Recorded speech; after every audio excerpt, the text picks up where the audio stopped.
al Festival Cuéntalo, edición especial Dinero, uno de los mejores temas, en mi opinión, que se podía tratar, con dos personas además maravillosas para hablar de este tema, ¿no? Que han escrito, bueno, iba a decir que han escrito alrededor del dinero, no, o sea, inevitablemente se han encontrado con el dinero, ¿no? O con el no dinero en sus vidas y en su escritura, ¿no? Y no han sorteado, como suele suceder algunas veces, ¿no? Que no sabes de qué vive pasa mucho en la ficción, ¿no? No sabes de qué viven esos personajes de esa serie, no sabes por qué tienen un piso así, no sabes de dónde sale el dinero, ¿no? Que mueve todas esas acciones dentro de una novela. Y en general debo decir que lo que escriben Isaac Rosa y Elena Medel, pues está presente, y yo agradezco que esté presente.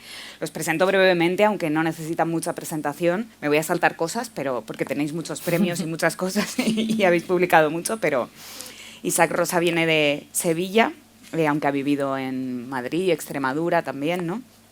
Tiene muchísimos premios, tiene muchas novelas, es muy, muy prolífico, novelas como La mano invisible, El vano ayer, El país del miedo, que recuerdo que me la leí en una situación de grandísima precariedad viviendo en el monte, y me llegó mucho.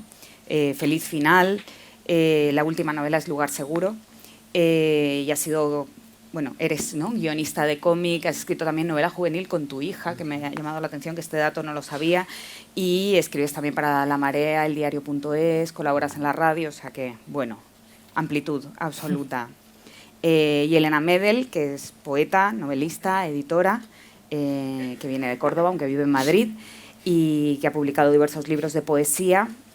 Para mí fue muy importante mi primer bikini, que también recuerdo mucho, ¿no?, leerlo en el colegio mayor, en una habitación muy, muy cutre, en una situación un poco complicada. Es fundadora y editora de, para mí, una de las mejores editoriales de poesía de España, La Bella Varsovia, y tiene una novela maravillosa que se llama Las Maravillas, en las que la precariedad, el dinero y la falta de él son muy importantes. Y bueno, me gustaría empezar preguntándoos por una pregunta que no os envié en este mínimo guión, ¿no?, pero que he pensado que debe ser la más importante, que es algo que no suele aparecer en las bios, ¿no?, en la Wikipedia, que es de qué otras cosas habéis trabajado que no estén relacionadas con la escritura. Pensaba que nos iba a hacer una pregunta broncano. ¿Cuánto dinero tenéis en el banco? No. Bueno, buenas tardes, lo primero, y hola a todas y a todos, y gracias por la invitación, y gracias especialmente por dedicar este festival al dinero, ¿no?, que en efecto es el tema del que deberíamos hablar más, ¿no? Yo pensaba que nos iba a preguntar cuánto dinero tenemos, porque a mí siempre me llama la atención que cuando voy, mañana por la mañana voy a ir a un instituto, a un encuentro con estudiantes, y no sé si tú vas a encuentros con estudiantes a veces, pero la pregunta que siempre te hacen en un encuentro de estudiantes es ¿cuánto dinero ganas?, ¿no? Sí. Eso te lo pregunta. Lo que el público adulto nunca te pregunta, es decir, nunca en un espacio como este me ha preguntado alguien ¿cuánto ganas con tus libros?, ¿no? En cambio, siempre que voy a un instituto, los adolescentes te preguntan cuánto ganas, ¿no? ¿Cuánto ganas con ese libro? ¿Cuánto ganas tú? ¿No? Es como ese tema que parece que cuando llegamos a cierta edad ya se convierte en el tema que no queremos, ¿no? ¿Preguntabas de qué vivimos? No, preguntaba qué profesión... no quieres contestar. No, es que me he perdido. No, ¿en qué otras, o sea, en qué cosas habéis trabajado que no hayan estado relacionadas con la literatura? Sí, esto ha sucedido, pues, igual no habéis tenido que hacerlo. Yo tengo un poco a la manera de esas... Ahora se han puesto un poco de moda estas bios en las solapas donde el autor cuenta todos los oficios que ha tenido, ¿no? Sí. Que aparecen así y dice, pues eso, todos los oficios de juventud que tuvo, ¿no? Y oficios además un poco pintorescos, ¿no?, con los que llaman la atención. Yo podría hacer mi propia solapa, ¿no?, por donde he pasado. Entonces, pues he pasado evidentemente por trabajos de juventud, como seguramente hemos tenido todos en algún momento. He sido camarero durante un tiempo, he sido comercial de cosas inconfesables, he trabajado en cocinas también, he sido repartidor, hice todas las cosas que se hacían. Luego estudié periodismo, he sido periodista en el lado más sombrío del periodismo, en las editoriales de revistas técnicas, que es un pequeño infierno laboral de los periodistas. He sido redactor de este tipo de revistas. He sido negro también, que he escrito también cosas que no he firmado, he escrito para otros, y ya desde hace prácticamente 15 o 16 años vivo de mi escritura, de mis libros, de la industria auxiliar de los libros, es decir, de todo lo que rodea los libros, y soy trabajador autónomo que me dedico a la escritura y soy escritor. Es decir, que es eso que parece que nos da a veces como un poco de reparo decir cuando te preguntan, ¿tú qué eres? ¿No? Dice, yo Sí. soy escritor, ¿no? Dice, yo cuando estoy todavía con mis hijas en el parque y conoces a un padre nuevo y te pregunta, ¿y tú a qué te dedicas? Y te dices como con la boca pequeña, ¿no? Escritor, ¿no? Porque parece que estás presumiendo de Es algo. como que se van No, a ir alejando con yo sus soy, hijas hacia el otro extremo del parque. Laboralmente soy escritor, quiero decir, mi trabajo es ser escritor y soy como tal me consideran a efectos fiscales o a efectos de la seguridad. Bueno, efectos fiscales no, eres artesano Eso y lo alfarero. recordaba hoy alfarero. en el taller que estábamos antes. En el taller literario les contaba cómo estamos en el epígrafe 867, ese del impuesto de actividad económica, porque no hay un epígrafe para escritores, entonces nos meten con los ceramistas, artesanos, alfareros, ceramistas. y no hay un epígrafe para escritores porque parece que se considera que no existe la profesión de escritor literario, ¿no? Que no podemos vivir de ello, ¿no? Entonces yo he tenido, pues eso, distintos oficios por los que he ido pasando hasta que ya me he podido dedicar profesionalmente a la escritura. Qué bien, y lo celebramos todos. Bueno, yo sobre todo quería dar las gracias por la invitación y también las gracias a ustedes por estar aquí. Es muy impresionante ver intuir a tanta gente, porque con el tema de los focos es como veo muchas cabezas, pero no distingo rasgos. La verdad es que es un placer estar charlando con Isaac y con Sabina. Yo, en mi caso, he sido una privilegiada por mi biografía tan extraña, porque yo publiqué muy prontito, claro, con 16 años. Yo, bueno, pues estuve sobre todo estudiando y empecé a trabajar, bueno, pues en oficios vinculados con la literatura, pero nunca directamente, o sea, yo siempre vivía como de los alrededores, pero de alrededores de, por ejemplo, yo he hecho durante mucho tiempo, he hecho editing de textos que eran impublicables, muchas reescrituras de novelas que estaban pues manga por hombro, mucha edición, bueno, pues de libros inconfesables, ¿no? Hay mucha novela de templario en mi recorrido, en mi libro de cocina, etcétera. Digamos que iba un poco en lo que me iba saliendo, ¿no? Que tenía que ver, pues, sobre todo con la edición, que es yo soy editora. Yo ahora mismo trabajo para la editorial Anagrama y tengo mi nómina, etcétera, y cuando tengo algún rato pues me pongo a escribir, o sea, no soy, es que yo en el parque de mis hipotéticos hijos que no tengo, yo pues diría soy editora. Pero sí que en cierto sentido he tenido como esa fortuna de trabajar siempre en cuestiones que tenían que ver con los libros, ¿no? Pues ferias del libro como librera, organizando muchos temas de gestión cultural en esa parte fea técnica de cuadrar horarios, etcétera. Pero bueno, más o menos he ido con épocas muy complicadas y bueno, pues sumando mucho, necesito esto, necesito lo otro, este mes no llego, voy a aprovechar este mes que igual el siguiente se me da peor, etcétera. Con esa, bueno, pues con esa precariedad del trabajo cultural encima, pero con la fortuna, entre comillas, de que era algo que bueno, pues tenía que ver remotamente con lo que a mí me gustaba, que era escribir. ¿Y cómo veis este tema, ¿no? Esta especie de mito de que la precariedad, ¿no? Parece esta romantización de la precariedad del escritor, ¿no? Como de que parece que ahí nace el genio, ¿no? Parece que en cuanto tienes algo de dinero, algo empieza a morir dentro de ti. Esto obviamente es como un mito, creo yo. ¿Qué opináis de este mito? O sea, ¿creéis que es un mito? Igual os parece absolutamente acertado, no lo sé. Claro, yo creo que tiene que ver con esta imagen romántica en las distintas acepciones, ¿no? del escritor, además casi siempre en masculino, ¿no? En su buhardilla, pasándolo fatal, sufriendo mucho por amor, con unas resacas terroríficas, etcétera, pero de repente alumbrando siendo tocado por la gracia de la escritura, ¿no? Y abriendo la puerta para que se cuelen las musas, esa imagen, ya digo, romántica. Pues estaba pensando, tenía todo el rato Baudelaire, ¿no? Aquí como en un luminoso. Yo creo que está esa parte idealizadísima cuando, por lo menos en mi experiencia, igual de repente me decís no, pero a mi juicio para escribir hay algo muy evidente, que es que hay que escribir, y para escribir tienes que tener cierta rutina, cierta posibilidad de concentración. Por ejemplo, no puedo, o sea, yo digo muchas veces, que me repito, ¿no? Que escribo no los libros que quiero escribir, sino los que puedo escribir, porque les puedo dedicar un tiempo concreto en cuanto a número de horas, número de días, etcétera, pero también una calidad de tiempo muy concreta, ¿no? Porque, bueno, pues si en mi caso, que soy editora, si me paso todo el día trabajando con textos ajenos, llego al final del día que lo que menos me apetece es ver una pantalla. Y muchas veces, muchas de mis decisiones se van a libros ajenos. Entonces yo creo que es una imagen que, por lo menos por mi experiencia, no tiene nada que ver con la realidad. No, yo coincido con Elena, o sea, yo no creo que la precariedad ni las aperturas económicas sean ni mucho menos favorezcan la escritura, ni sean ni mucho menos inspiradoras tampoco, ¿no? Yo siempre pienso, ¿no?, que me gustaría saber cuando leo algo, ¿no?, lo mismo una novela que un artículo de prensa o que cualquier cosa. Siempre me gustaría que hubiera al final un pequeño parrafito que te contara en qué condiciones escribió ese texto, ¿no? Porque a lo mejor entenderíamos muchas cosas, ¿no? Me entran ganas de ponerlo en mis propios textos, ¿no? Cuando publico algo y digo, me gustaría que supiera la gente cómo se ha escrito este texto, ¿no? Y que a lo mejor lo podía haber escrito mejor si hubiera tenido más tiempo, si no lo hubiera escrito con esta con esta aceleración, con este agobio, teniendo que hacer varias cosas a la vez.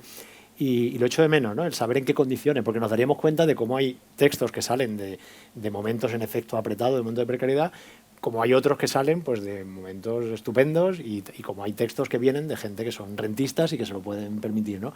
Pero es verdad que la escritura, y sobre todo la escritura de novela, ¿no? A lo mejor otros géneros no lo exigen tanto, pero la escritura de novela necesita de algo que es incompatible con la precariedad, que es eso, que es tranquilidad, que es tiempo, que es continuidad, que es poder dedicarle unos meses en los que no tengas otra cosa en la cabeza prácticamente que tu novela, en el que puedas dedicarte además todos los días a ella, que no tengas que soltar una semana porque te tienes que ir a dar un curso, porque tienes que hacer otro trabajo, porque tienes que hacer tal. Entonces eso es incompatible con ciertas condiciones de vida. Hay un artículo, de Cauzo y Seguro, en el que cuenta cómo escribió Lo que queda del día.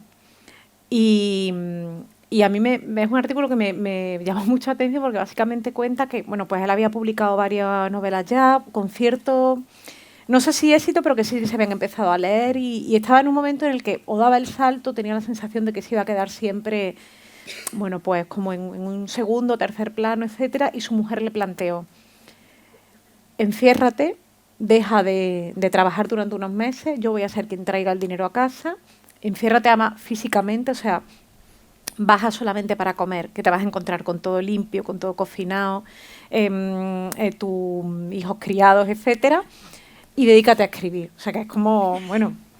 Y él, claro, así le salió el libro que le salió, como evidentemente, y él lo cuenta. Y claro, y a mí me parecía eso, claro, el hecho de la posibilidad de que haya alguien que se sacrifique, además que ese papel de la mujer del escritor, ¿no? Que como cuántas grandes autoras nos hemos perdido porque estaban focalizando toda su energía en la carrera del marido. Pero está también toda esa posibilidad de decir de repente, bueno, pues alguien que gana un sueldo suficiente como para que el marido deje de trabajar durante el tiempo que sea y se pueda dedicar a la escritura, porque probablemente además en esa casa no estuviera la mujer trabajando y limpiando al mismo tiempo, sino que hubiera otra mujer, a saber en qué condiciones, echando una mano trabajando en la limpieza, trabajando en la cocina, en el cuidado, etcétera. Y ese artículo es muy... A mí me llamó mucha atención por eso, ¿no? Porque tenía como un tono casi épico de, ¡buah! ¿Cómo escribí yo mi novela? Ahora que he ganado el Nobel te lo voy a contar. Y claro, en realidad es un retrato alucinante de cómo se escriben muchas novelas, ¿no? Que es, bueno, por supuesto con el talento del escritor o de la escritora, pero también con un montón de ayuda en paralelo y también de soporte económico que lo permite. Sí, es curioso porque, o sea, hay épica en eso, a pesar de que, bueno, se ve claramente quién ha aportado ahí la épica, no la persona que dice, oye, venga, haz lo que quieras, ¿no? Me encanta esta imagen de subes a la guardilla y cuando bajas los hijos están criados, ya tienen barba, ya están, no tienes que hacer nada, ¿no? Pero de esos casos hay muchos de escritores que lo han contado. Yo estaba acordándome de García Márquez, que también contaba con 100 años de soledad, que lo deja todo y se dedica durante año y pico, 2 años a escribir, mientras la mujer es la que... El discurso del Nobel de Vargas Llosa, por ejemplo, ¿no? Que básicamente dice que, bueno, pues que su mujer es quien se ha encargado de la subsistencia de todo el mundo porque era él estaba escribiendo y ya estaba con la vida. Claro, sí. El ejemplo contrario, o sea, en mi mente aparecía Elena Fortún encerrada en el baño, que no porque no tuviese tiempo, porque sus hijos llamasen a la puerta, ¿no? Sino porque ni siquiera podía mostrar delante de su marido que estaba escribiendo, porque él también era escritor y tenía un ego muy frágil, ¿no? Entonces ya es como el confinamiento máximo para la escritura. Hay una entrevista, perdón, es que estamos entrando ya, como entramos en las mujeres escritoras, ya me enciendo. Hay una entrevista que es desoladora, que le hace Mercedes Formica a Carmen Martín Gaite meses después de ganar el Nadal. Que ya la noticia del Nadal es terrible porque el titular es la cena del Nadal. Martín Gaite no va porque no sabe qué va a pensar su marido, que Sánchez en ese momento era Sánchez Ferlosio. Se presenta, de hecho, con seudónimo para que si no gana, como el marido no sienta como una vergüenza, etcétera. Y el titular es, ya digo, la cena del Nadal, y sale Martín Gaite dándole el potito a su hija. Sí. La foto es tremenda. Claro, su cena del Nadal efectivamente fue estar con su hija en su casa. Meses después, esta entrevista que le pregunta, bueno, ¿y cuál es tu rutina de escritura? Y dice, ya, pues estoy todo el día pues, con las cosas de la casa, cuidando de mi marido, cuidando de mi hija. A las 10 de la noche ya la niña está dormida, él se va a la tertulia y entonces yo me quedo en casa escribiendo. Y hay una frase que es tremenda, que es, a veces me paso todo el día pensando en ese momento. Claro, y hablamos además de gente, pues de Martín Gaite, que era una escritora burguesa, que era hija de notario, que tenía unas posibilidades económicas, pues que no son a lo mejor las de en otra generación, pero las de Luisa Carnés o las de Lucía Sánchez Saornil, ¿no? Sí. Que son escritoras de las que tenemos buenos libros, pero claro, siempre te preguntas, ¿y qué podría haber escrito ella con otra situación económica, ¿no? Es la segunda vez que estoy en una charla con Elena Medel y que ella cuenta esta historia y cuenta exactamente la foto y siempre se me pone... Es que es tremenda, provoca siempre el mismo efecto de impresión en mí. Podemos seguir así la siguiente, años. Dentro de años te la volveré a contar. Quiero de nuevo. Sí. Hablando de este tema, ¿no? De esta persona que se sacrifica o este golpe de suerte o de alguna manera este momento en el que de pronto te puedes encerrar un poco, ¿no? Que a veces sucede, a veces no. Y hablando también de esto, del mito de la precariedad, ¿no? Como algo que trae el genio literario y este terror, ¿no? Que es alegría, terror en el momento en el que de pronto se recibe una beca o una ayuda que te permite escribir y de pronto pues entra todo este síndrome de la impostora, del impostor, ¿no? Y tienes este terror que dices que contenta estoy, pero ¿no? Ahora, ¿qué pasa? ¿No? Hay un vértigo también ante la suerte, no lo sé, no sé si esto a vosotros os pasa y no sé qué opináis de las becas, subvenciones, que muchos escritores me han llegado a decir, de ahí no sale nada bueno, ¿no? Como que te colocan en una situación de presión extraña, ¿no? Como es terrible esto, es como esta gente ni come ni deja comer, ¿no? Se están quejando porque no tienen dinero, luego les dan una ayuda y también en tormento, pero es un poco así a veces, ¿no? Pues, bueno, no sé si... Yo no me voy a quejar nunca por recibir una beca, ni conozco colegas que se quejen por recibir una beca, porque la beca te da precisamente eso que necesita, que es tiempo, ¿no? Que es tranquilidad, ¿no? O sea, yo he tenido la fortuna de tener una beca para una novela, ¿no? Que fue para Feliz Final, que fue una beca de la Fundación BBVA, de las becas Leonardo, esta que tiene todos los años a creadores, no sé si tú la has tenido también en alguna ocasión, ¿no? Y es una beca excepcional, en el sentido de que lo que te da es tiempo para escribir, te da un año y medio, año y pico, dependiendo de lo que pidas, ¿no? En el que vas a tener tu gasto de manutención, pero es una excepción, o sea, no vivimos en un país en el que haya muchas becas de ese tipo, ¿no? Es decir, no tenemos un sistema cultural que favorezca precisamente eso, ¿no? Y además en este caso, en ese sentido, yo creo que igual que ocurre o que debería ocurrir con otro tipo de becas o otro tipo de ayuda, deberían darse por renta también, quiero decir, no puede ser que las becas se den por igual a creadores en situaciones económicas tan diferentes, ¿no? Es decir, no puede ser que le den la beca al que la necesita o al que no la necesita, ¿no? Yo creo que ahí también debería entrar el criterio de renta para darla. Pero como digo, no tenemos un sistema cultural que favorezca mucho ese tipo de becas. En mi caso yo he tenido la misma que la de Isaac y sí que es cierto que yo tengo como ese complejo, no sé si de síndrome de la impostora, sino un poco como de conciencia de que esto se acaba. Entonces yo no me puedo permitir decir dejo de trabajar para centrarme en escribir, porque cuando la beca se acabe yo tengo que seguir viviendo. O sea, tengo que seguir pagando el alquiler, comiendo 2 o 3 veces al día, en algún momento tengo que ingerir alimentos. Y entonces yo en mi caso he seguido trabajando, pero sí que me ha permitido pues decir que no bueno, pues a actividades que me podían quitar tiempo de escritura, y me ha permitido además afrontar la escritura de una novela con una estructura, por ejemplo, que yo mientras trabajo no puedo, porque es muy compleja, ¿no? Tiene muchos personajes, hay varios narradores que están continuamente superponiéndose y bueno, pues necesitaba ese tiempo y esa calma. La primera reacción cuando has comentado lo de que había algunos escritores que decían, bueno, no, las becas, digo, bueno, o sea, porque no las necesitan, quiero decir, porque tienen ya ese dinero de casa, ¿no? De serie. Y es cierto que pensaba que, al hilo de lo que comentaba Isaac, de que es verdad que en nuestro país no hay, sí que entiendo que hay a lo mejor algunas becas más de artistas para artistas plásticos, etcétera, no hay muchas para literatura, creo que está la de la BBVA y unas del Ministerio que han empezado a salir ahora, que son, de verdad que creo que son necesarias para que gente que no se puede dedicar a escribir pueda afrontar proyectos de escritura, y que son algo súper normal y súper habitual en otros países. Claro, entiendo, porque es que tradicionalmente no se ha necesitado, porque ya venías con el dinero de casa. Claro. Entonces, claro, cuando pensamos, por ejemplo, en Martín Gaite, Sánchez Ferlosio, pues bueno, es que ya traían ese dinero de casa, ¿no? Entonces, tenían otras dificultades para escribir, pero no eran desde luego las materiales, ¿no? No eran las de cómo voy a pagar el alquiler este mes si bueno, si me he dedicado a escribir y no he producido, pero de otra forma, ¿no? Y ya entra aquí la temible producción y esa cosa de tengo que estar generando contenido. Yo tengo mi problema es, en ese caso, eso, ¿no? Que siempre pienso en qué va a pasar después, porque si acaba esto el 31 de diciembre, el 1 de enero yo tengo que hacer la transferencia a mi casera. Sí, sí. Que desde aquí un saludo, porque de verdad que es la mejor. Sí, sí. Sí, o sea, ese vértigo, yo me refería un poco a este vértigo de, bueno, ahora tengo que hacer esto y lo tengo que hacer en este tiempo y ahora sí que hay que hacerlo, ¿no? Y ahora, de pronto, el vacío maravilloso de tener toda la posibilidad, ¿no?, delante. Me acaban de dar esa beca a mí, por cierto. Muy bien. Entonces, casi os estaba pidiendo consejo. Enhorabuena. No, yo, por ejemplo, es que en mi caso yo trabajo...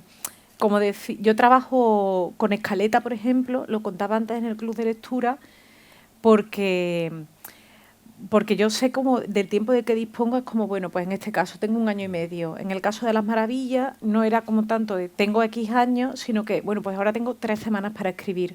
Pues en estas 3 semanas o saco adelante un capítulo o he perdido el tiempo, ¿no? Entonces, yo, por ejemplo, sí que en ese sentido estoy muy acostumbrada a trabajar con esa, un poco con esa presión del tiempo, porque sé que, bueno, pues trabajo por rachitas que voy de repente diciendo, pues 2 semanas para escribir, venga, pues aquí hay que sacar un capítulo, porque si no, la novela no avanza. En ese sentido, ¿qué opináis de también, ¿no?, este tema como un poco el mito de, bueno, te sientas, las musas, la inspiración, pero luego realmente pasa esto, te tienes que hacer una escaleta, tienes que decir, vale, en este capítulo va a pasar esto y esto lo voy a poder rellenar, ¿no? Hay veces que yo pienso en términos de rellenar, que es tan horroroso como eso, ¿no? Y tan alejado de la idea de la literatura como eso, rellenar, ¿no? ¿Qué opináis de esta, ¿no?, de esta organización del tiempo, de esta especie de autoexplotación que parece contraria a la idea literaria de una escritora que se sienta y se pone a ver qué sucede, ¿no?, y a ver qué va sintiendo? Bueno, yo hablaba antes de mi condición, porque tú has dicho que eres editora, ¿no?, mi condición de escritor como trabajo, ¿no? Es decir, lo considero, es decir, es mi actividad, es mi trabajo, es de lo que vivo, ¿no?, de lo que gano. Y como tal, le dedico mi tiempo de trabajo, evidentemente, mis energías, mi organización, evidentemente, ¿no? Pero no creo en ese artista que le viene la inspiración y que ahora de repente se encierra la noche entera y no sale prácticamente más que para comer y sigue escribiendo. No, yo funciono con horarios, en mi caso además con horarios escolares, porque tengo hijas y mientras yo pequeña yo era el que me ocupaba de idas y venidas del colegio, comidas y todo. Funcionaba con horarios escolares, que son las horas que tengo para escribir, las horas que tengo diarias que puedo dedicar a escribir una novela o a escribir lo que esté escribiendo en cada momento, ¿no? Entonces, lo que pasa es que cuando uno habla en estos términos de lo que parece que es la creación artística y habla en términos laborales, ¿no?, de horarios, de rutinas, de jornadas, parece que estás ahí perdiendo algo, ¿no? Que estás quitándole algo de esa magia, ¿no? De ese evento romántico. Pero no hay otra manera de escribir, yo creo, escribir novela además, ¿no? Es decir, a lo mejor para otro tipo de... Supongo que la poesía es muy diferente, claro. Sí. Pero la novela sí exige esa dedicación, esa intensidad, esa atención durante un tiempo que no te vale con ráfagas, ¿no? Con chispazos de repente de inspiración y de intensidad que también aparecen, que también están ahí, que también son necesarios para escribir, pero necesitas durante una serie de semanas, meses, a veces un año, estar con la novela, es decir, estar con ella y estar escribiendo todos los días. Y eso te obliga a organizarte como trabajador, ¿no? Es eso, es mi actividad laboral, es mi trabajo. Claro, mi aspiración es que todos tengamos unas vidas aburridísimas, en realidad, ¿no? Que podamos permitirnos esa alegría mínima quizá del bostezo, pero es que así yo creo que se escriben las novelas, ¿no? Porque muchas veces, el otro día, por ejemplo, el viernes estábamos presentando en Madrid un libro que yo recomiendo, que es Proletaria consentida, de Laura Carneros, que ha publicado ahora Caballo de Troya. Es un libro fabuloso, de verdad. Entonces es un libro que habla de la clase social, del género. Bueno, tiene como todo lo que a mí me interesa. Yo se lo decía ella, era como un retrato robot de mi escritora ideal.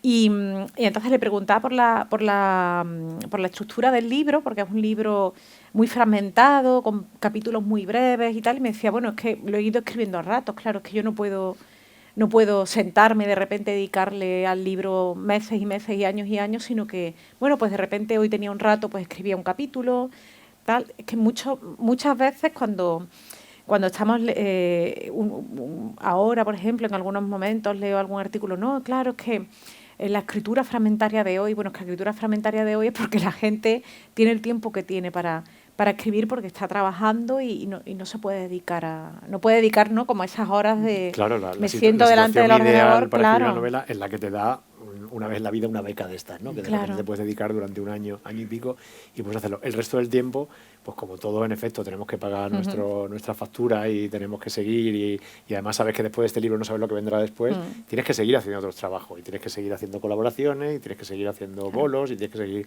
haciendo otras cosas que hacen que tu dedicación no sea evidentemente total, ¿no? Y que muchas veces estés escribiendo así, claro. Lo que pasa es que yo creo, y por eso hablaba yo antes de que me gustaría conocer las condiciones en que se escribe algo, porque yo, por ejemplo, yo estoy convencido de que mi escritura se resiente. O sea, yo estoy convencido de que he escrito cosas que si los lectores supieran cómo las he escrito, pues a lo mejor, no sé si las disculparían, ¿no? Pero se entendería a lo mejor el resultado, ¿no? Yo sí pienso que hay cosas que podría haber escrito mejor si me hubiera podido dedicar, en efecto, no solo el tiempo, sino la tranquilidad, ¿no? La tranquilidad de no estar con plazos de entrega, con varias cosas en la cabeza, pensando, con el cuadernito donde estás pensando ya en la charla que tienes que dar dentro de unos días. Entonces, lo que escribe al final se resiente, claro, se resiente de tu dedicación, de tu tiempo, de estas idas y venidas, de estas discontinuidades, claro, de una novela que de repente la tienes que soltar una semana porque te vas, hay veces que la novela se te cae entera, es decir, no eres capaz de sostenerla, ¿no? Y igual que lo digo en mis textos, hay veces que leyendo textos ajenos también lo pienso, ¿no? Digo, pues yo creo que este texto está escrito, pues eso, a salto de mata, aquí, está escrito en hoteles, aeropuertos y cosas así, ¿no? Y entonces eso yo creo que se nota a veces también en la literatura. Yo hablaba antes en el taller también medio en broma, medio en serio, de las novelas de aeropuerto, ¿no? De novelas que se ven que están escritas en esta vida de escritores viajeros, ¿no? Que estás en la novela de aeropuerto en el sentido que las estás escribiendo en las esperas aeroportuarias, en los hoteles, en el AVE con el ordenador ahí puesto, ¿no? Pero eso al final acaba teniendo consecuencias sobre lo que tú escribes, ya no solo por la calidad de la escritura, porque tu novela esté obligada a ser más fragmentaria o pierda cierta pues eso, ¿no? la dedicación que no has podido darle, ¿no? Sino porque al final las novelas escritas en aeropuerto, y ahora me voy un poco del tema, pero tiene que ver con el dinero también, con las vidas que llevamos a veces los escritores, las novelas de aeropuerto acaban reflejando el mundo del aeropuerto, acaban reflejando la vida que se ve en los aeropuertos, que no es la vida real. Es decir, cuando uno se pasa mucho tiempo, yo esto lo veo en algunos escritores, que veo ciertas novelas de aeropuerto en el sentido de que son escritores que parece que ya no tienen otra vida que el aeropuerto, el hotel, el AVE.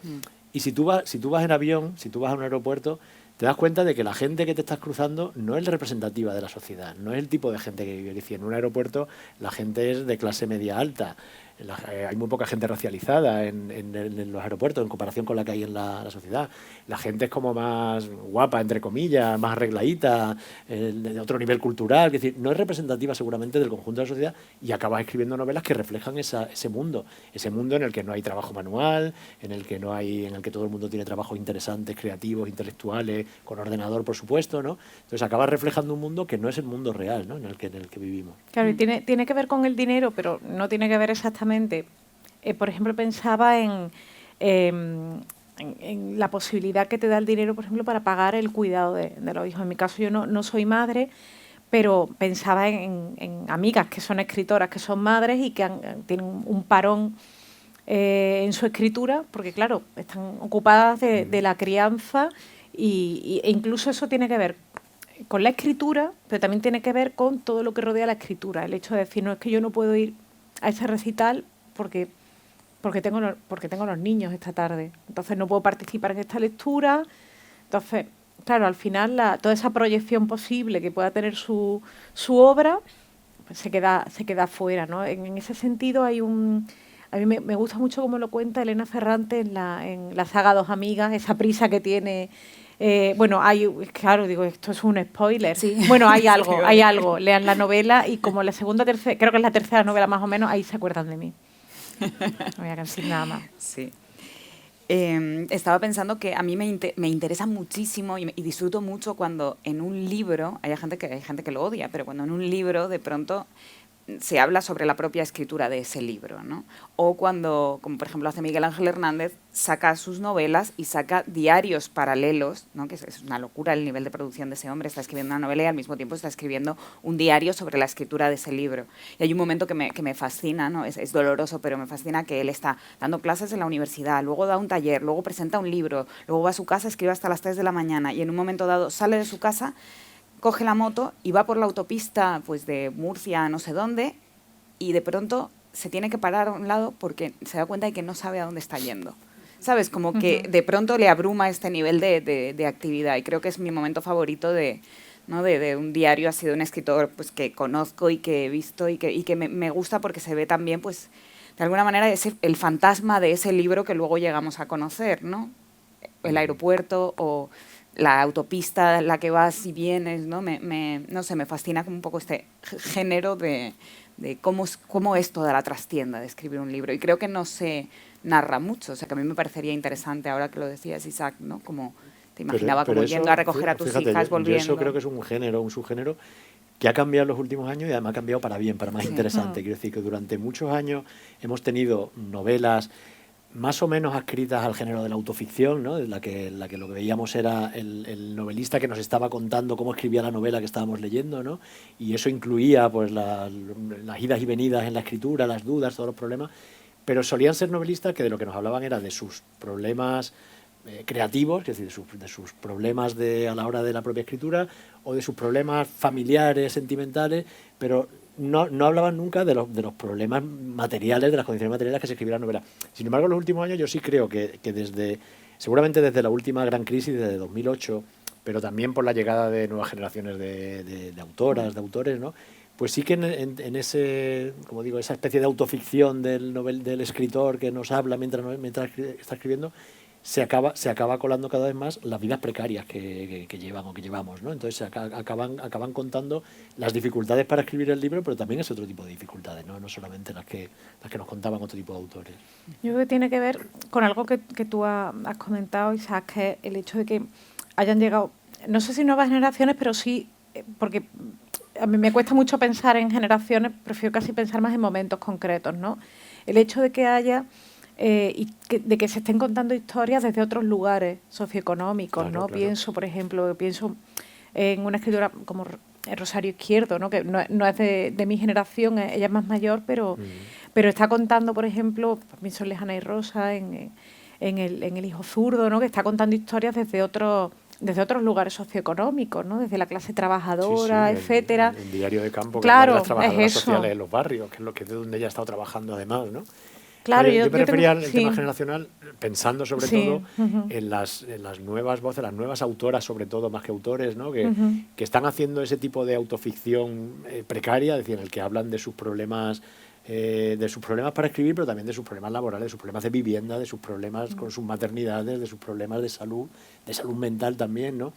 Y que creo que tiene que ver con una generación o 2 generaciones a lo mejor de autoras, de autores que ya no han conocido otra cosa que la precariedad, claro, y la crisis, ¿no? Que son nativos precarios, ¿no? Es decir, que han vivido, es lo único que han vivido, lo único que conocen, y escriben desde ahí, claro, escriben desde esas condiciones, desde esa situación. Entonces eso ha cambiado respecto al tipo de literatura que a lo mejor se venía haciendo en las primeras décadas de la democracia. Porque ha cambiado 80, el perfil. Los 90. También.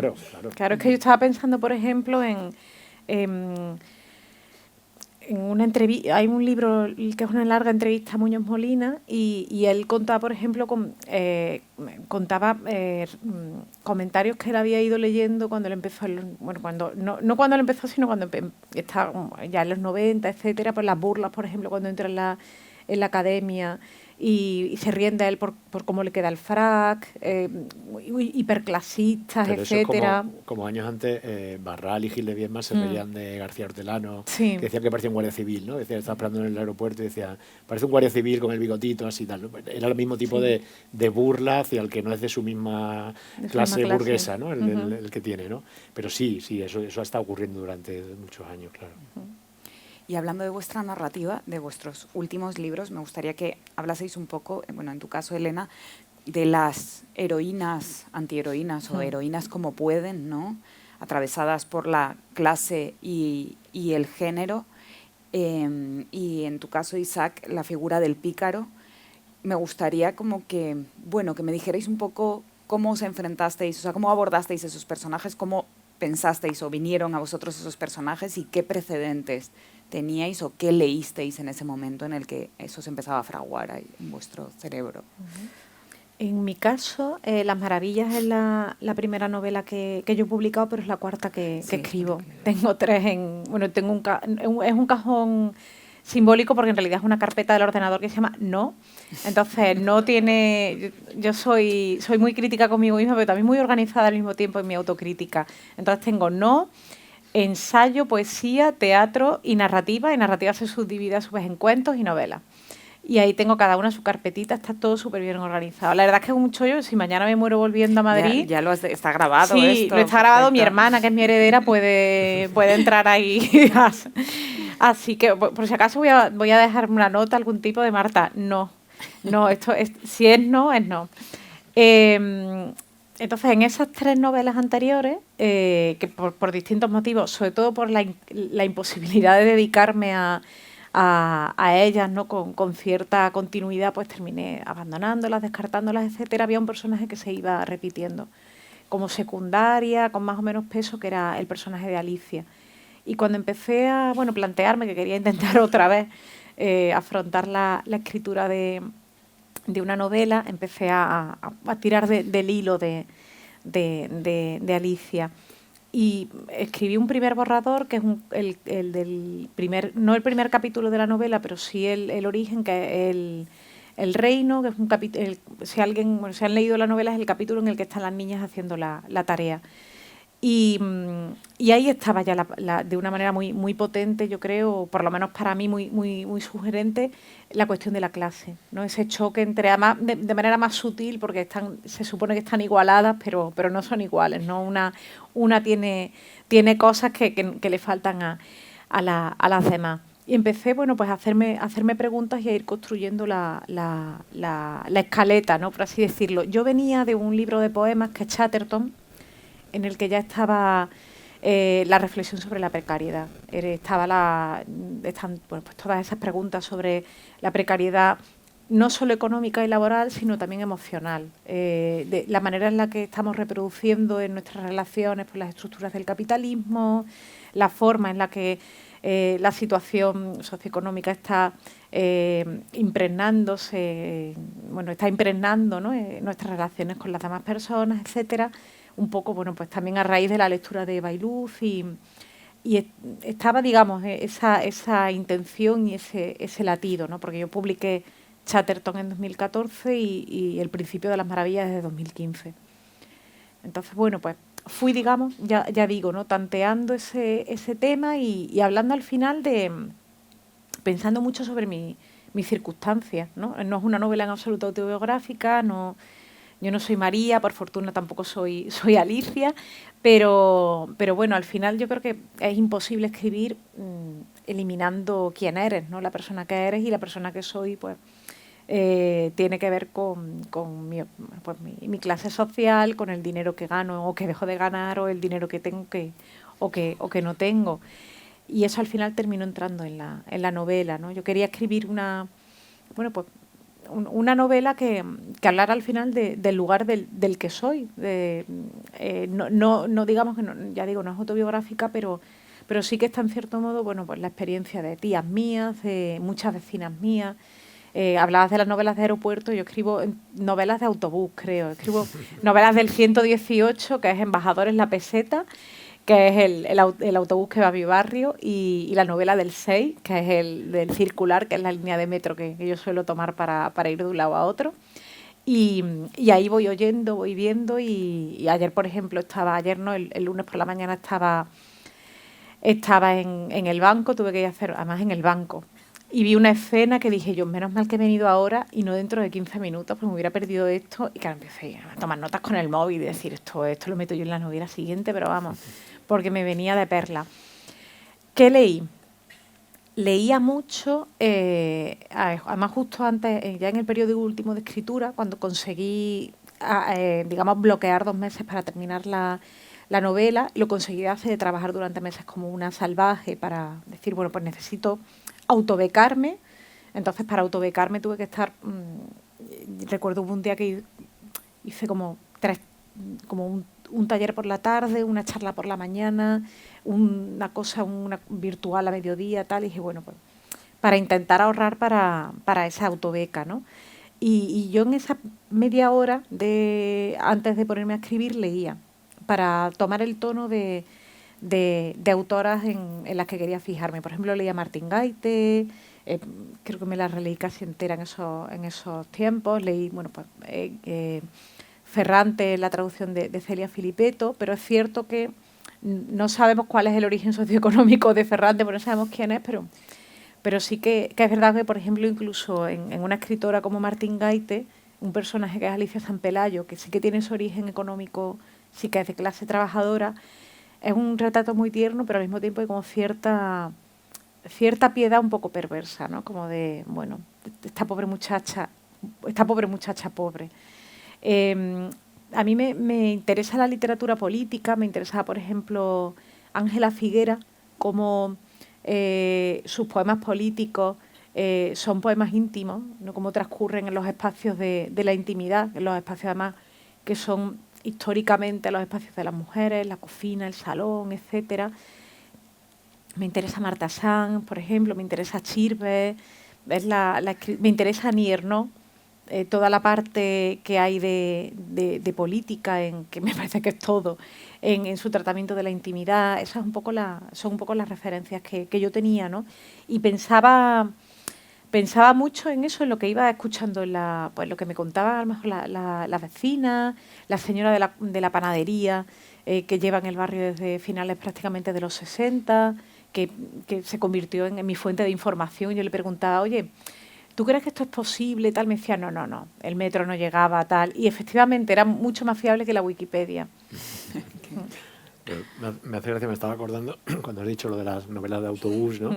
Porque me pasó hace poco que, como hablaba antes de las novelas de aeropuerto o las novelas de AVE, ¿no? En las que al final nos pasamos la vida, que esa es otra de las cosas que nos pasa a los trabajadores de la cultura, a los escritores, que tenemos una vida un poco, es que no quiero decir ni bipolar ni esquizofrénica, bueno, me gusta ese tipo de metáfora, pero una vida, una doble vida, ¿no? Sí. en la que llevamos, por un lado, un nivel de vida que en realidad no es el nuestro, ¿no? O sea, que nos invitan y vamos en aviones, en aves y en hoteles que no podríamos pagar habitualmente, es decir, que no pagamos habitualmente, es decir, yo no compro un billete de avión más que cuando me invitan a algún sitio que me llevan, y si puedo, pues evito también el AVE, que no tiene un precio precisamente ahora muy asequible, y no voy de hoteles habitualmente. Y sin embargo, te pasas la vida de aves, aeropuertos y hoteles, que como digo, es una vida que no es la tuya, pero que te la van poniendo por delante, ¿no? Como esa parte ahí un poco aspiracional de esta es la vida que te puedes ganar y que puedes merecer.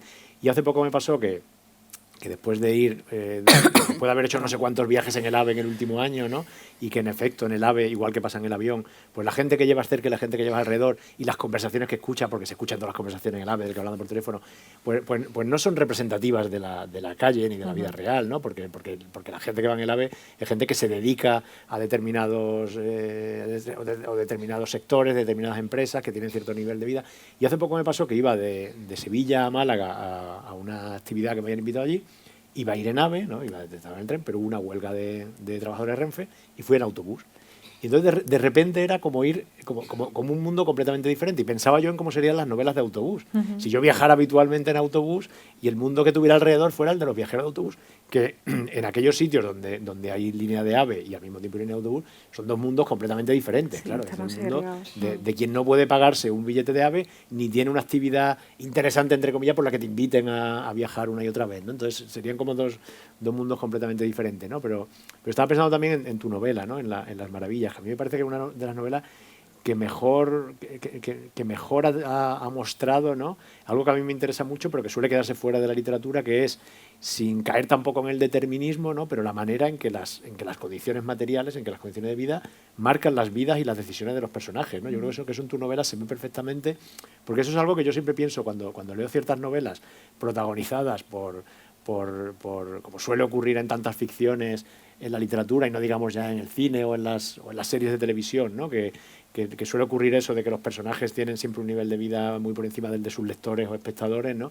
Y siempre pienso cómo serían las mismas historias si llevaran otras vidas, ¿no? O sea, si sus condiciones de vida, si sus trabajos, si sus vidas fueran como las que son la de la mayoría, ¿no? Si serían la misma historia, si acabarían igual, si tendrían la misma capacidad de decisión, ¿no? Si tendrían la misma libertad, si acabarían llegando ahí donde llegan en esa historia, ¿no? Pienso en cómo cambiarían las historias, ¿no? Entonces, a mí me gusta mucho tu novela por eso, porque creo que enseña muy bien, como digo, sin ser tampoco una postura determinista, pero cómo te cambia la vida y cómo las decisiones que tú tomas en la vida y a dónde acabas llegando tiene mucho que ver con de dónde vienes y con tus condiciones de vida, con tu trabajo, claro. Pues muchas gracias. Bueno, tenía varios temas por en medio, pero yo creo que voy a lanzar... No he hablado de los pícaros. Perdón, no quiero interrumpir. Yo de los pícaros huyo, porque a mí me lo dicen una y otra vez que en mi novela hay algo de picaresca, y yo lo rechazo. O sea, yo no estaba pensando en términos de picaresca, porque aunque puede ser que haya algo que se parezca a la picaresca clásica, ¿no? En el sentido de que de la obsesión por el ascenso social del personaje, o el fatalismo de que al final siempre acaban mal, ¿no? Y que no es posible ese ascenso, ¿no? Pero yo creo que muchas veces llamamos pícaro a lo que no lo es, ¿no? Es decir, la picaresca como tal es un tipo de relato casi diría precapitalista. Quiero decir, nos está hablando de hecho lo que pone en juego la picaresca son otras cosas. Quiero decir, se habla del dinero también, se habla de la clase social sobre tal, pero pone en juego otras cosas porque tiene que ver con un orden social diferente, ¿no? Con el orden social de aquel tiempo. Y hoy a veces llamamos pícaros a los que no son pícaros, y al llamarles pícaros hay algo ahí simpático, ¿no? Algo sí, parece que los estamos eximiendo de culpa. Claro. Sí. Entonces, yo de lo que quería hablar en mi novela no era de los pícaros contemporáneos, ni de los pillos, como se les llama también, ¿no? Sino del tipo humano, del tipo de psicología, además, del propio de nuestro tiempo, del neoliberalismo. Quiero decir, que es eso de ser permanentemente emprendedor de ti mismo, ¿no? Y esa búsqueda del dinero rápido y del dinero fácil, ¿no? Y de ganar tu primer millón, ¿no? De todas esas fantasías con las que hemos sido educados, instruidos, y que algunos se lo han creído y que han seguido, ¿no? Y cómo nuestras vidas, al final el relato de nuestras vidas, pues parece que participa más de la literatura de management y del coaching y todas estas cosas que de la vida real, ¿no? Entonces me interesa más esa figura, más que la del pícaro, que como digo, no creo que sean comparables nuestros pícaros contemporáneos con los de entonces. Bueno, lanzo una última y abrimos turno de preguntas, porque creo que si no nos alargamos muchísimo. Que es maravilloso, yo estaría aquí, pero no sé, esta gente querrá irse a tomar algo. Quería como lanzaros el tema desde dentro del mercado editorial, o sea, absolutamente, no es que yo no me considero como una rebelde en absoluto ante el mercado editorial, porque bueno, más o menos me he ido plegando a lo que me he ido encontrando. Por suerte no me ha pasado ninguna desgracia, ni siento que me la hayan jugado, ¿no? Pero pero sí que me gustaría comentaros, ¿no?, que la posibilidad de resistencia o de cambio. ¿Qué opináis acerca de, por ejemplo, el reparto de porcentajes, editora, distribuidora, escritores, ¿no? ¿Qué sucede ahí? ¿Qué opináis de eso, no? Es algo que creo que no se suele hablar en una charla de escritores. Claro, ¿me preguntas como escritora o como editora? Te pregunto, claro. Te lo pregunto como escritora y como editora. Me cambio, me voy cambiando. Te lo podría preguntar desde el sillón de escritora, desde el sillón de editora, porque es verdad que yo, o sea, esta pregunta nace de eso, de que yo misma veo esta contradicción, ¿no? Porque ahora de pronto también soy editora y digo, ok, aquí cambian las cosas de pronto, ¿no? No me parece tan mal aquello que... Claro. Pero, y pienso, ¿qué otra posibilidad hay? Es decir, me planteo, mirando desde arriba y desde diferentes, sentado en diferentes Esto sofás. se está grabando, ¿no? ¿Qué sería lo, o sea, cuál sería la utopía? ¿Cuál sería el modelo correcto? No sé, ¿lo hay? O sea, ¿podría haberlo? ¿Existe?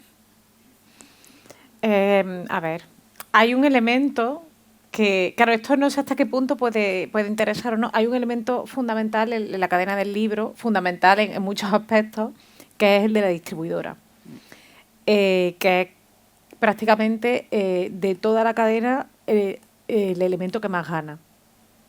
Para que el libro llegue a la librería hay una distribuidora que recibe los libros editados, los envía a librerías según pedido o no, porque muchas veces las librerías abren una caja y es sorpresa, es como yo había pedido 10 de este, pero me llegan 30 de este que no he pedido, etcétera. Y es el elemento que más se lleva, que dependiendo del porcentaje suele ser un 55. En algunos casos, algunas editoriales, sobre todo los grandes grupos, pueden negociar un poco menos. O sea, puede negociar que sea un 50, etcétera. En algunos casos las distribuidoras del propio grupo, por ejemplo Planeta, creo que Penguin también tiene la suya propia, etcétera. Y claro, del 45 restante se queda el 4% de impuestos, el 10% que suele ser para el autor o la autora, pero claro, de ese porcentaje que queda, el porcentaje de distribuidor está incluido de la librería, que suele ser el 30 más o menos. En ese porcentaje que queda para la editorial no es toma editorial, sino que de ahí hay que deducir un montón, quiero decir, gastos de imprenta, toda la gente que está implicada en que el libro llegue a buen puerto, alguien que edita, alguien que corrige, diseñador, diseñadora, alguien de prensa, etcétera. Quiero decir, el libro que yo soy, por ejemplo, quizá porque tengo esta doble vida, yo soy muy consciente de que el libro que estoy escribiendo va a ser posible gracias a un montón de gente, y una de ellas soy yo, pero además hay una editora, hay una correctora, hay una diseñadora, hay una imprenta, etcétera. Entonces, claro, ¿es posible replantear porcentajes? Sí. ¿Cómo? Eliminando la distribución. Algo muy bajito. ¿Qué es lo que pasa? Que ahora mismo yo creo que es inviable, porque, por ejemplo, dile a una librería que abra 200 cuentas. Claro. Una cuenta por editorial. Es imposible. No puede La librería se tendría que pasar el día haciendo albaranes. Esa comodidad relativa para toda la cadena del libro es la que hace que sea que tenga un papel fundamental. ¿Es posible replantearlo? Sí. ¿Es complicado? También. ¿Es justo? ¿Los porcentajes son justos? No. ¿Es posible que ahora mismo plantear otro? No lo sé. A mí, yo ahora mismo no llevo cuenta, ya me eximí de eso, pero en mi caso, por ejemplo, a mí no me salían las cuentas. O sea, quiero decir, era imposible. Lo que yo hacía era asumir gastos, por ejemplo, como editora, que yo sé que otras editoriales de poesía no solían hacer. Algo muy básico que es viajes de autores y hoteles de autores. En el caso de poesía no se pagan y yo los pagaba. Porque, bueno, entendía que alguien no tiene que estar pagando por promocionar su libro, ¿no? Pero bueno, era mi caso. Y ya digo, es muy complicado. Es como para otras charlas aparte. ¿Es posible? Sí. Es difícil también. Sí, es verdad que cuando lo cuentas así sin entrar en detalle y tal, siempre suena fatal, ¿no? Es decir, que de toda la cadena del libro, ¿no? El único elemento insustituible sea el autor, porque la distribuidora puede trabajar con otra distribuidora, la editorial puede ser editorial, y que sea el que se lleve el porcentaje más pequeño, suena siempre mal, ¿no? Es decir, como difícil. Yo conozco también la versión de la editorial y estoy contigo, o sea, sé cómo funciona y sé tal. Pero sobre todo pienso que el hecho de que el autor sea el que se lleve el porcentaje más pequeño no es culpa de los editores, es culpa de los autores. Es decir, yo creo que tiene que ver con nuestra incapacidad para ser capaz de defender nuestros derechos colectivamente, evidentemente. Sí. O sea, somos un sector laboral completamente atomizado, que es decir, somos individuos, no hay posibilidad de organizarnos de ninguna manera. Y entonces pues cada uno negocia como puede, no nos gusta además hablar de dinero, con lo cual la gente se busca un agente para que la gente sea el que hable. Yo no tengo agente y no he tenido nunca además problema en hablar de dinero con mis editores. Bueno, el agente, otra figura. Y el porcentaje no se puede negociar, pero sí puedes pedir más anticipos, sí puedes pedir menos años de contrato, sí hay una serie de cosas de las que puedes hablar, pero para eso hay que hablar de dinero, claro, y los autores normalmente somos de lo que te pongan por delante lo firmas rápido y contento porque te ofrecen no sé cuánto anticipo, ¿no? Cuando hay mucho que negociar. Yo creo que tiene que ver con las debilidades de los creadores, ¿no?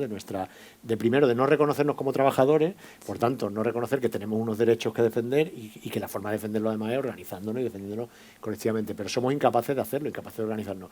Pasa lo mismo en otra actividad de la que también soy partícipe y que tiene los mismos problemas, que es el de los freelance, los colaboradores de prensa, ¿no? En la que estamos la inmensa mayoría de quienes colaboramos en prensa somos freelance, ¿no? Somos el problema que hay con las tarifas, ¿no? De cómo en los últimos años las tarifas han ido cayendo en toda la prensa, en todos los medios, hasta extremos ya completamente insoportables, ¿no? Pero somos incapaces los freelance de defender nuestro derecho a cobrar unas tarifas dignas, ¿no? Yo recuerdo hace unos años que nos reunimos, quedamos para cenar en Madrid un día, un grupo de gente, de todos freelance, de distintos medios, de distintos tal, que nos sentamos un día para ver si éramos capaces de hacer algo, es decir, vamos a hacer algo, vamos a que de aquí salga algo, que luego podamos convocar a los demás, pero hoy somos capaces de crear algo que le podemos dar la vuelta que le queramos dar, pero se llama sindicato, que si no hay otra. Es decir, podemos, siempre digo que podemos reunir un comité de sabios durante 2 días para que inventen algo para defender los derechos de los trabajadores y acaban inventando el sindicato, porque está ya inventado, ¿no? Es decir, está ahí. Entonces nos reunimos para ver si éramos capaces de, aunque fuera simplemente hacer un primer manifiesto, algo colectivo para que la gente se escribiera y a partir de ahí ser capaces, con el horizonte de ser capaces de crear algo y de acabar haciendo una huelga y todo, que decir, algo que permitiera dar un golpe y decir, hay que cambiar las tarifas. Bueno, pues de aquella reunión salimos con todas las buenas intenciones y fuimos incapaces siquiera de redactar un manifiesto porque estábamos todos con nuestras colaboraciones, con nuestras vidas, ¿verdad? Que no había manera de que la gente, de ponernos de acuerdo, de quedar, de hacer algo. O sea, el propio día a día nos lo impedía, pero aparte la falta, evidentemente, de conciencia como trabajadores. Entonces, yo creo que el reparto es injusto, pero que tenemos mucha culpa los autores de no ser capaces de defender lo nuestro, ¿no? O sea, hay en esta falta de empuje, ¿no? De decir, venga, vamos a redactar un manifiesto y finalmente no hacerlo, algo de esta vergüenza de estoy en el parque y un padre me pregunta ¿a qué te dedicas?, ¿no? O sea, yo creo que hay algo así como, algo que nos sobrevuela, aunque podamos estar muy seguros de nosotros mismos como escritores, que no sé si yo, por ejemplo, no, pero no sé, que no, lo estás a veces y otras veces no. Yo creo que hay algo también en este tema laboral de ser incapaz de hablar de estas cosas o llegar a un punto, ¿no? A buen puerto con algunas cosas de esta especie de nebulosa de no me lo termino de creer. Claro, ¿no? Hay una incapacidad de reconocerte como trabajador, igual que cualquier trabajador que estén aquí, igual que los abogados, profesores, enfermeros que hay aquí. Es decir, una capacidad de reconocer que tú también eres un trabajador, claro, que tú tienes para vivir tu fuerza de trabajo, que es decir, que no tienes rentas, sino que tu fuerza de trabajo es lo que tienes, que es decir, tu capacidad, tu capacidad de trabajar, de poner tu trabajo, sea como autónomo o sea como asalariado, ahora que Elena es editora, ¿no? Es decir, pero ese reconocerte como que eres un trabajador, que lo que estás haciendo, porque seguimos todavía presos de esa idea de que en realidad nos estamos dedicando a algo que nos encante, que lo haríamos sin cobrar igualmente porque es nuestra pasión y que además tiene esa parte, bueno, eso lo cuenta muy bien Remedios Zafra, quiere decir, con el entusiasmo y en su serie de libros, quiere decir que ahí es donde caemos todos, en esa trampa, ¿no? En pensar que esto, como lo haríamos igualmente sin cobrar porque no podemos vivir sin escribir, pues cobramos poco, es decir, es que no hay otra explicación.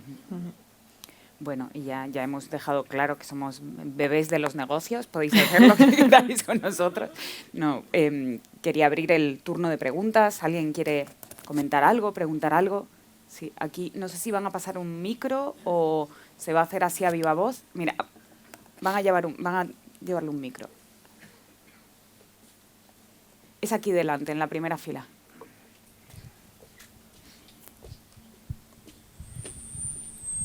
Gracias.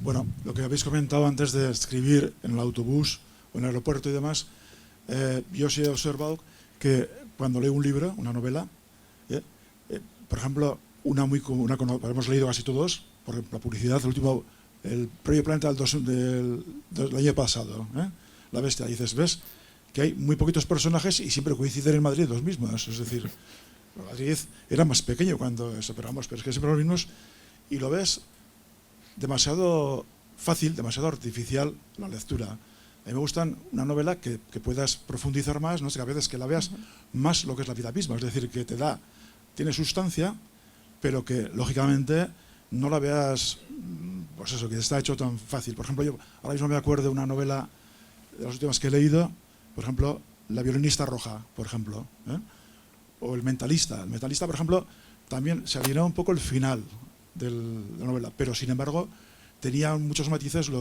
el resto de los personajes. Entonces yo no sé si os referíais a ese tipo, bueno, y en el caso de Carmen Mola también son profesionales de guionistas y demás, con lo cual muchas veces igual se les va la mano con el trabajo que tienen, ¿no?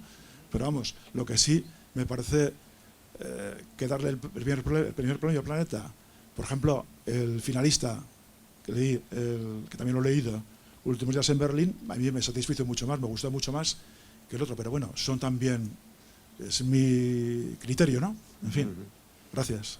Gracias. Yo cuando hablaba de novelas de aeropuerto me refería, por un lado, como decía antes, al sesgo que tiene la mirada al mundo del que está todo el tiempo de aeropuertos y de aves y de hoteles, que acaba creyendo que el mundo es como la gente que viaja con él en el avión o que se cruza en el hotel, ¿no? Y que el mundo es así, y no es así, ¿no? Pero también me refería a cierta ligereza, a cierta facilidad en las novelas, en esas novelas de aeropuerto, porque se han escrito sin lo que una novela necesita, ¿no? O sea, sin esa intensidad, sin esa dedicación, sin esa exigencia, sino un poco a saltos, ¿no? De un ratito mientras espero un avión, un ratito en un hotel. Seguramente eso explica en algunas novelas. Yo no sé en el caso de La Bestia, pero sospecho que ahí, por ser además guionistas los autores, creo que tiene más que ver con otra cosa, que es con la influencia, en este caso, yo creo que bastante nociva, del peso que tiene hoy todo el mundo de las series de televisión en la literatura. Es decir, de cómo se está imponiendo en la literatura un modelo de escritura en el que pesa sobre todo la intriga, es decir, la exigencia de que haya una trama que tenga una serie de giros y una serie de arcos de los personajes, es decir, todo ese lenguaje del cine y de la serie de televisión que hemos llevado a la literatura y que impone además ese tipo de literatura en las que lo que pesa ya no es lo que distingue a la literatura de otras formas de relato, que es la forma, que es el lenguaje, que es la propia escritura, ¿no? Sino que acaba pesando pues eso, la narratividad, ¿no? La intriga, el que haya ese tipo de... Que hay veces que empiezas una novela y sin ser poesía realmente te parece poesía porque la estás leyendo con una satisfacción y con un gusto tremendo porque dices, joder, qué bien escrita está, ¿no? También.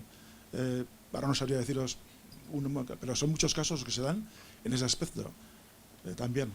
En fin, oye, gracias que hablé. Es que hay algo que yo creo que es importante, por lo menos para mí lo es, en cuanto al proceso de escritura, que tiene que ver con que no solo es el tiempo de escritura es el tiempo frente al ordenador, tecleando, etcétera, sino que para mí, por ejemplo, hay un proceso previo que es también escritura, que tiene que ver con ese hecho, por ejemplo, ¿no? Que decía de ir en el autobús mirando, en el metro, por ejemplo, para mí el metro es también otra fuente importante de inspiración e ir pensando, bueno, qué tono le quiero dar, que para mí es también eso, tiempo de no solo de observación, sino también de lectura, Claro. de decisión de, bueno, este es el lenguaje que quiero que tenga el libro, esto es... Y claro, para eso necesitas una demora que en muchos casos no se tiene. Hay algo que es fundamental cuando estás escribiendo y que además a lo largo de la historia son muchísimos los escritores, novelistas, filósofos, poetas que lo han reivindicado, que es el pasear, el caminar, ¿no? Es decir, cantidad de poetas que componían mientras caminaban, filósofos deambulantes, ¿no? Que mientras van caminando van pensando, pero los novelistas también, quiero decir, la novela es algo que tiene el propio ritmo de la prosa tiene mucho que ver con el caminar también, y muchas veces escribimos mientras caminamos, es decir, el pasear es algo que ayuda mucho a la escritura de una novela, es decir, mientras vas pensando, mientras vas paseando y vas permanentemente, o llevas un cuadernito, o ahora ya con el teléfono vas directamente grabando notas de voz, ¿no? Porque estás permanentemente con la novela que va fluyendo mientras tú vas caminando. Pero el pasear, el caminar es también un lujo, quiero decir. Eso cuesta dinero, creo que estaba pensando. Claro, es un lujo. Quiero decir, ¿quién puede permitirse salir 2 horas a pasear? ¿Cuántos artículos no caminar, escribes tú mientras estás con el paseíto? Claro, por eso. Pero el problema es que al final el paseo acaba siendo parte de tu producción también, ¿no? Tengo que escribir, tengo que pasear para hacerlo, ¿no? No necesariamente que pasees y de ahí te salga, ¿no? Pero el pasear, el caminar, en las vidas que llevamos hoy en día, pues acaba siendo un lujo, ¿no? Acaba siendo un lujo y acaba siendo su reverso también. Acaba siendo una forma de desobediencia, una forma de insumisión, es decir, una forma de salirte precisamente de la rueda, ¿no? Es decir, de que todo el tiempo no sea el tiempo de la hiperproductividad, ¿no? Sino que puedas simplemente pasear por la ciudad, ¿no? Y eso ayuda mucho al pensamiento, a la creación, ¿no? Pero no todo el mundo puede permitirse eso, pasear, simplemente deambular, ¿no? ¿Alguna pregunta más? ¿Alguien quiere comentar alguna cosa más? Por ahí hay otra mano levantada. Antes que comentabas, Isaac, lo del cuando vas a los institutos a hablar, y yo hablaba de que escribir no es solo ponerse a escribir, sino que muchas veces estás escribiendo un artículo en tu cabeza mientras ves una situación que te lo provoca, ¿no? Y vas por la calle y lo estás escribiendo en tu cabeza. Y que constantemente pasa porque estás en la compra, estás haciendo no sé qué y estás escribiendo mentalmente. Y de hecho, aunque necesites horario, rutina y jornada, es un tipo de actividad que se resiste a la jornada, a la rutina horaria. Totalmente. Y tú sales de tu jornada y tal, y tú sigues ahí, con tu novela en la cabeza y estás fregando y estás pensando en tu novela y estás yendo a recoger a tu hija al colegio y estás pensando en tu novela y te están surgiendo cosas. Y es verdad. Sí, claro. en un instituto una chica levantó la mano y me dijo, así era como muy tímida y tal, y yo dije, bien, por fin va a hablar porque hablaban todos y ella no. Y me dijo, entonces, ¿estás trabajando todo el tiempo? Y yo, sí. Entonces te diste cuenta, ¿no? Sí, fue horrible. Sí, perdón. Vale. Bueno, ¿me escucháis? Antes de nada, daros las gracias por esta horita de charla y sobre todo por vuestras escrituras, que a mí por lo menos los 3 me habéis construido como persona. Quería preguntaros si en el ámbito hispánico conocéis a alguien que se dedique única y exclusivamente a escribir. No ya escribir en periódicos, columnas, etcétera, etcétera, sino escribir, ficción. Es otra forma de preguntar al final si se puede vivir de la escritura. Yo entiendo que a nivel bestseller muy bestia tiene que haber gente, pero yo no lo conozco. Y hay gente que aunque siga haciendo artículos y todo, podría vivir solo de sus libros. Hay gente que tiene un nivel de venta y de traducciones y de adaptaciones y todo, que solo con los derechos de autor podría vivir, y podría vivir bien, pero a lo mejor siguen porque tienen interés en estar en otros espacios también y no quieren perder la tribuna de prensa y la conferencia y el curso y no sé qué. Pero sí hay gente que puede vivir solo de sus derechos de autor, sí. Sí, novela. Es cierto lo de que, bueno, siguen presentes en muchos ámbitos porque de alguna manera, ¿no? Parece que dejarlo todo y decir, no, pues dejo ya eso, tribuna, dejarlo todo, aunque puedas vivir, ¿no? de tus libros, yo creo que tiene que ser complicado porque es un poco como desaparecer del mundo. Yo me estaba acordando como de hace años, por lo menos era como la frase de presentación que tenía Elvira Lindo en Facebook, que pues, Elvira Lindo, la autora de Manolito da Fotas, ¿no? Que pues un éxito que sigue produciendo a día de hoy con millones de traducciones, y su frase era, fui una niña prodigio, sigo viviendo de las rentas, ¿no? Ahora vivo de las rentas o algo así, que me parecía como una forma muy honesta de decir, mira, en realidad te estoy desvelando, ¿no? mi economía. Y me gustaba mucho esa presentación tan sincera. Es una minoría de autores, pero una minoría importante, que es decir, autores que pueden vivir de sus derechos y que además yo creo que juegan un papel de cierto, no sé si deslumbramiento para gente que quiere dedicarse a la escritura y de repente ve que con la escritura no solo puedes vivir de tu escritura, sino que te puedes hasta hacer rico. Es decir, que también tenemos la figura del escritor millonario, ¿no? Que aparece ahí como una posibilidad para quien de repente quiere escribir y dice, es que con esto puedes ganarte la vida, pero es que hasta puedes hacerte rico. Son muy pocos, evidentemente, ¿no? Es una minoría de escritores mega bestsellers de estos, ¿no? Claro, yo pensaba eso en novelas sobre, o sea, no conozco a ningún poeta o a ninguna poeta que Alguna vez alguien pronunció la frase que la poesía como mucho se merienda, no recuerdo de quién es, pero bueno. Claro. Y bueno, y de teatro, imagino, entiendo que a ciertos niveles sí que te lo puedes permitir, pero la mayoría de la gente que conozco que escribe teatro, sus testimonios son terroríficos en ese sentido, ¿no? Son incluso peores que los de los poetas. Claro, y luego hay otra cosa que es que yo, o sea, si yo escribiera una novela todos los años, a lo mejor podría vivir de los derechos de mi novela, pero si Claro. escribo una novela cada 4 o 5 años, mis derechos de autor exclusivos de esa novela no me llegan para 4 años, ¿no? No tengo... Entonces, pero hay autores que sí, claro, hay autores que tienen unas ventas... ¿Alguna pregunta Y más? si puede ser, ¿podía hacer otra pregunta? Claro. Yo estaba pensando en autores que han tenido, jóvenes, que han tenido un éxito más o menos moderado, por ejemplo, en Cristina Morales, que la introducción a Teresa de Jesús se lo dedica, si no recuerdo mal, a su marido por haber trabajado y pagado las facturas, o a Daniel Jiménez, que estará esta semana también, que habla de cómo sigue siendo camarero a pesar de las novelas, etcétera, etcétera. Estando en el mundo tan precarizado en el que estamos y con el papel que creo yo que de la literatura se va reduciendo cada día más, de la importancia de la literatura como entretenimiento, como espacio de cultivarse uno mismo, etcétera, etcétera, ¿qué futuro le auguráis a la literatura? Negrísimo. O sea, fatal, fatal. Pues es que además también es que hay una cuestión, y es que las ventas en España de libros son las que son. Es que son muy, quiero decir, hay un número muy concreto de lectores y de lectoras y ya está. No, yo no veo mucho, o sea, quiero decir, hay un tope al que con cierto tipo de libros quizá más, que esto es muy, muy perverso quizá, pero con cierto tipo de obra más literaria, ¿no? Por así decirlo. Puedes llegar a cierto límite que es muy complicado rebasar. Por supuesto, si escribes bestseller más comercial, pues sí que puedes abrirte a un público más amplio.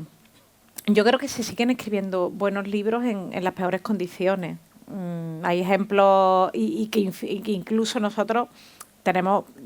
Yo, por ejemplo, me siento en una situación de enorme privilegio, ¿no? O sea, yo tengo un trabajo que me gusta. A mí, por supuesto, me encantaría estar escribiendo todo el día, pero bueno, mi trabajo me hace muy, muy feliz. Tengo también la oportunidad de estar escribiendo, publicando en actividades como esta, etcétera. Y quiero decir, o sea, yo soy una privilegiada, me quejo por gusto, por vicio, etcétera, pero hay circunstancias mucho más salvajes en el presente en las que hay escritores que están resistiendo, que siguen escribiendo, con circunstancias personales devastadoras, en una guerra, etcétera. O sea que yo hablo desde ese concepto y de esa conciencia de privilegio, ¿no? Y se siguen esas circunstancias escribiendo buenísimos libros. Ahora, desde luego, la situación de precariedad a la que vamos termina resintiéndose en todo, ¿no? En la producción literaria y producción, ¿no? Qué terrible la expresión. En otras disciplinas artísticas, pero también en montones de proyectos que no tienen nada que ver con el arte, ¿no? En proyectos de vida en gente que dice, bueno, ¿qué podría haber sido de mi vida? ¿No? En mi caso, mi novela no tiene nadie escribe, bueno, sí que se lee, sí que se va al cine, pero no hay ninguna voluntad de generar escritura en ninguno de los personajes, ¿no? Y si plantea eso, ¿no? Que cómo habría sido mi vida con dinero, con una situación económica diferente. Pero yo voy a discrepar contigo un poquito para Discrepa. que no sea todo esto no, porque usas una palabra que yo también la uso muchas veces pero que en cuanto la has pronunciado he dicho, porque me lleva a Remedios Zafra otra vez, ¿no? Es decir, de cómo, como tenemos esta idea de que nos dedicamos a lo que nos gusta, que es nuestra pasión, pues por poder vivir de ello ya lo sentimos unos privilegiados. Que puede decir, sí, por comparación con otros sí. Mucho. Pero claro, yo en el mundo de la literatura en España conozco poca gente que trabaje tanto como esta mujer, que eche tantas horas, tanta jornada, que dedique tanto trabajo, tiempo, talento a trabajar. Que pueda ganarse la vida haciendo lo que hace, yo no lo veo un privilegio, yo creo que es algo digno, pero lo vivimos. Te voy a meter en un grupo de WhatsApp con mi madre. Isaac Rosa, mi madre. Estoy triste. Isaac Rosa, mi madre. No. No estés triste. Pero es verdad, tú estás viviendo de tu trabajo, viviendo dignamente, y no eres una privilegiada, es decir, alguien que trabaja muchísimo y que consigue vivir de su trabajo. Que hay mucha otra gente que no lo consigue, es cierto, que estamos en un mundo cultural como el que estamos, pero es así, pero no eres una privilegiada. Bueno, muchas gracias.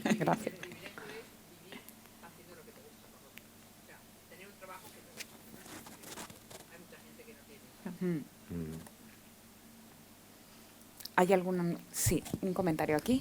Tenemos otra aquí. Quería decir que me encanta tu libreta. Bien, vale, gracias. No lo parece, pero es una Moleskine en realidad. Lo que pasa es que es una de anillas Moleskine. Hola, buenas tardes. Yo quería hacer un comentario en relación a las novelas de aeropuerto, que entiendo la parte que dices de concentración, y el comentario que se ha hecho ahora de ser privilegiada o no, pues yo estoy totalmente de acuerdo. Yo también trabajo en lo que me gusta y me siento privilegiada por ello, ¿no? Porque trabajando se están muchas horas, y si no estás a gusto haciendo lo que tienes que hacer muchas horas, pues eso sí que sería una desgracia. Yo lo veo así, y muchísima gente es así. Y también creo que no solo en la literatura, sino en la vida, nos centramos en lo que tenemos alrededor y pensamos que eso es la vida, y en el mundo hay muchos mundos paralelos, y Europa ahora mismo representa, no ya España, sino Europa no representa ni el 20% del PIB mundial. En menos de 20 años ha tenido una caída de casi 40 puntos. Simplemente para ponerlo en perspectiva, ¿no? Que la vida es, en el mundo, hoy en día, la gran mayoría de personas son asiáticos, son africanos, y son los que están siendo cada vez más, y en poquitos años el mundo será todavía más diferente de lo que es hoy en día. Y nuestras condiciones de trabajo en Europa no tienen nada que ver con las condiciones de trabajo de África y de Asia. Es simplemente un comentario, nada más. Y que además también en los aeropuertos y en los trenes y en el AVE hay camareras, hay azafatas, que les miras los tobillos y los tienen muy hinchados. Y porque, bueno, a mí también me ha tocado hacer esos trabajos, y sé que no todo es oro lo que reluce. Simplemente, gracias. Bueno, y gracias por la charla, que es muy interesante. Gracias. No, vamos, totalmente de acuerdo en lo que comentas. O sea, es compatible con lo que estábamos hablando. Y diría más, o sea, yo la idea esa de que hacemos, o sea, somos unos privilegiados porque hacemos lo que nos gusta. También hacemos a veces lo que no nos gusta. Es decir, cuando tu pasión se convierte en tu trabajo, también tiene esa parte en la que ahora voy a escribir un libro porque quiero escribir un libro, voy a escribir un libro porque tengo que escribir un libro porque es mi trabajo. Estoy haciendo estos artículos que muchos querrían hacer, publicar aquí, pero yo estoy haciendo porque es mi trabajo, porque tengo que trabajar en ello. No sé, hay una parte ahí también. O sea, yo ahora venía leyendo estos días el segundo volumen de los diarios de Chirves, ¿no? Y hay veces en las que habla Chirves de esa relación amor-odio con la escritura, ¿no? De veces que él dice que no quiero escribir, o sea, dice tengo que escribir, tengo la novela ahí, que vuelvo sobre ella, que solo he escrito una línea, que la dejo, que vuelvo a añadir una línea, y dice, y la sensación esa de que es que no quiero, que es que están esperando que escriba, pero yo no quiero escribir, o sea, no me gusta, no quiero hacer esto, ¿no? Entonces, bueno, es verdad que, claro, si lo comparas con, no digo ya con otros países, o no digamos con el mundo cultural de esos otros países también, ¿no? Sino, evidentemente, con mucha gente trabajadora en España, claro. ¿Alguna pregunta más? ¿Alguien quiere comentar alguna cosa? Sí, aquí hay alguien. Has comentado antes que, no sé si te he entendido bien, que el mercado español está limitado en lectores. ¿A qué crees que puede ser debido? ¿Puede ser debido a que no alimentáis vosotros los escritores la ansiedad de leer? Es que los escritores tienen que escribir, no tienen que alimentar ninguna... Creo yo. Yo creo que... Pues pregunta que... porque he comentado que hay un tope, digamos, en cuanto al mercado de libros. Es que no me gusta esta distinción de libro literario y libro comercial, pero es quizá muy bajuna, pero entiendo que a lo mejor pueden ser referencias que... Y entonces plantea que a lo mejor que es que los escritores no estamos alimentando esa...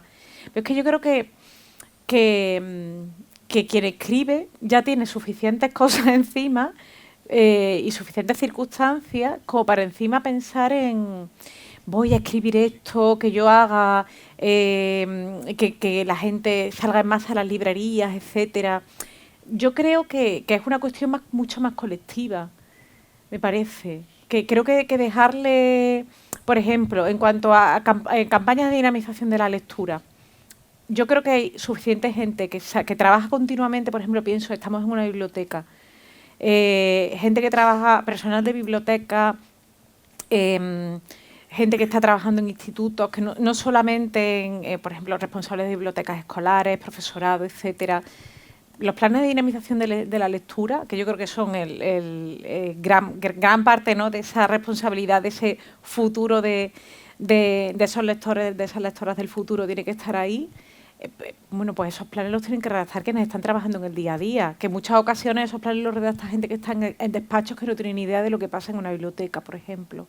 Pero yo creo que la labor de alguien que escribe es escribir el mejor libro posible, que ya es difícil. Escribir un libro que tenga una mínima resistencia, ¿no?, que se pueda defender, etcétera. No sé, creo que a lo mejor dejamos quizás demasiada responsabilidad en manos es como en manos de los escritores, ¿no?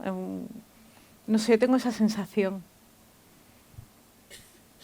Es que me parece que es una situación reversible, es decir, tú no escribes porque no tienes por qué atender las necesidades del lector potencial, y el potencial no te compra porque no escribes. Podría ser. Pero hay tantos lectores... Es que he dicho, perdóname, he dicho si me podrías decir por qué hemos llegado al tope literatura, y he supuesto esto, pero, claro. pero posiblemente que hay otros motivos que hacen que el mercado español, desgraciadamente, seamos muy pocos en leer, vamos, en definitivo. Es esto lo que quería. Claro, a ver, tampoco quién tiene la culpa, no quién tiene la culpa, ¿a qué se debe eso, que seamos un mercado tan pobre en lectores? Vamos, que eso es demostrativo de cultura, posiblemente, en fin, no sé. ¿Cuál es vuestra Claro, opinión? pero por ejemplo, ¿cuál es el o sea, yo no manejo estadísticas, ¿no? ¿Qué quiero decir? Porque ya sumar a editora, escritora, no manejo, digamos, números. Por ejemplo, ¿cuál es el público que tiene el teatro, por ejemplo? ¿Cuál es el público que tiene en las salas de que hay ahora mismo gente que está yendo ahora mismo a las salas de cine? Quiero decir, es que yo creo que es mucho más complejo, no sé, me parece que es algo de una complejidad que a mí me cuesta resumir en 4 minutos de respuesta o en 3 minutos de respuesta. Me faltan números, me faltan... A lo mejor si me lo apunto, igual dentro de un año puedo venir otra vez a Cuéntalo y compartir un informe al respecto. ¿Había una pregunta? Sí. A ver, espera, vamos a llevar el micro mejor para que sí se... Sí, no, al hilo de la última opinión, estáis aquí hoy en un festival Cuéntalo. Yo creo que estáis haciendo algo más que escribir para promocionar lo que es la literatura. Nos habéis acompañado y nos habéis animado a seguir leyendo, y el festival, vamos, yo creo que es un regalo para todos los lectores, y que estéis aquí también. Y está la sala llena, claro. Yo creo que sí que se están haciendo cosas aparte de escribir, que es lo que mejor sabéis hacer, pero nos acompañáis y eso para un lector es un gran regalo. Muchas gracias. Muchas gracias. Gracias.